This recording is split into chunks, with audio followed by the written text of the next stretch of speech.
nos pères comme Abraham, Isaac et Jacob, le Fils a été avec les apôtres, les a préparés pendant 3 ans et demi, et le Saint-Esprit a pris le relais du Fils.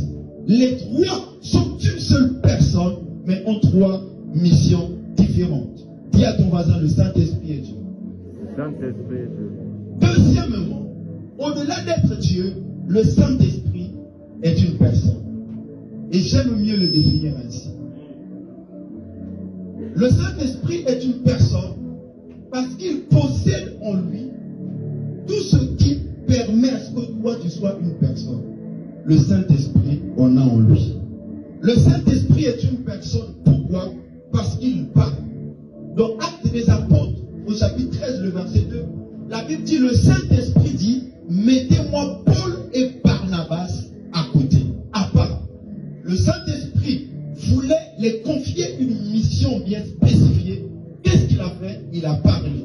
Pourquoi il a parlé? C'est parce que le Saint-Esprit, c'est une personne. Un animal ne parle pas. Une force ne parle pas. Amen. Un frisson ne parle pas. Le Saint-Esprit parle parce qu'il est une personne. Pourquoi le Saint-Esprit est une personne? Parce que la Bible dit, quand le Saint-Esprit viendra, Jean 14, 26, il vous enseignera sur toutes choses. Celui qui enseigne, c'est une personne. À l'école, tu reçois les enseignements de ton professeur, c'est parce que c'est une personne comme toi. Raison pour laquelle il te donne des enseignements. Le Saint-Esprit est une personne, voilà pourquoi il a la capacité de nous enseigner. Le Saint-Esprit est une personne, troisièmement, parce qu'il rend témoignage. La Bible dit dans Jean 15, le verset 26, que lorsque le Saint-Esprit viendra, il rendra témoignage de moi. Le Saint-Esprit est une personne parce qu'il rend témoignage de la personne de Christ. Quatrièmement, le Saint-Esprit, pour développer l'amitié avec le Saint-Esprit, tu dois le désirer.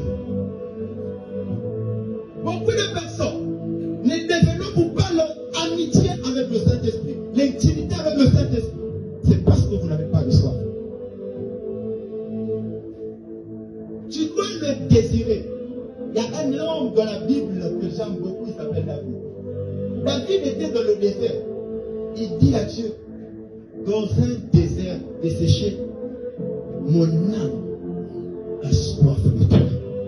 Comme une biche soupire auprès des courants d'eau, ainsi mon âme soupire après toi.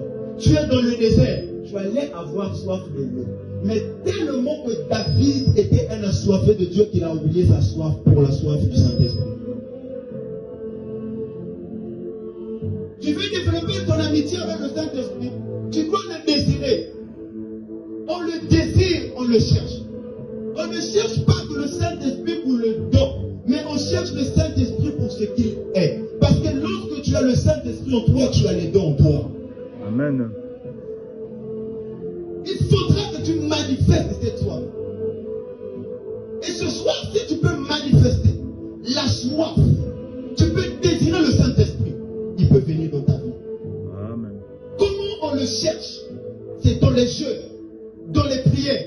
La Bible dit, quelqu'un a-t-il soif, qu'il vienne à moi, et les fleuves d'eau vive couleront des chansons. En fait, tu ne vis pas de grandes choses avec le Saint-Esprit, c'est parce que tu ne le cherches pas. Tu ne le désires pas. La Bible dit qu'il se laisse trouver auprès de ceux qui le cherchent. Tu ne le cherches pas. Comment est-ce qu'il va se laisser trouver? Voilà pourquoi aujourd'hui dans nos cultes, les prières même sont devenues assez. Avant, lorsque quelqu'un a la soif, quand il se met à prier, on peut être à 3, on a l'impression que nous sommes à 1000 dans le culte. Pourquoi? C'est les assoiffés qui prient, les gens qui cherchent Dieu qui prient, les gens qui oublient la montre, les gens qui oublient son frère à côté. Il se met à genoux, il dit j'ai soif de toi, je te désire. Mais aujourd'hui tu es venu pour regarder. Je vais voir comment l'orateur va prêcher. Écoute-moi très bien, tu vas retourner comme ça. Pourquoi? Manque de désir, manque de soif. Pas de révélation. Pourquoi? Parce que tu l'as consulté. Voilà pourquoi vous ne vous attendez pas que Dieu vous parle lorsque vous priez. C'est parce que vous n'êtes pas conscient de sa présence. Tu t'attends juste à ce qu'on te donne les prophéties. Tu ne t'attends pas à ce que Dieu te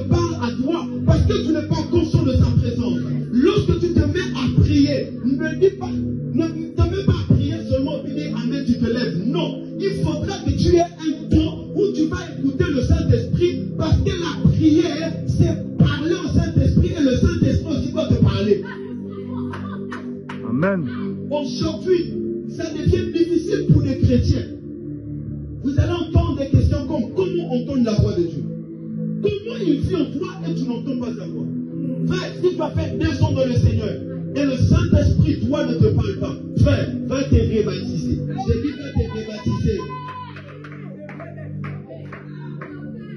Shelter.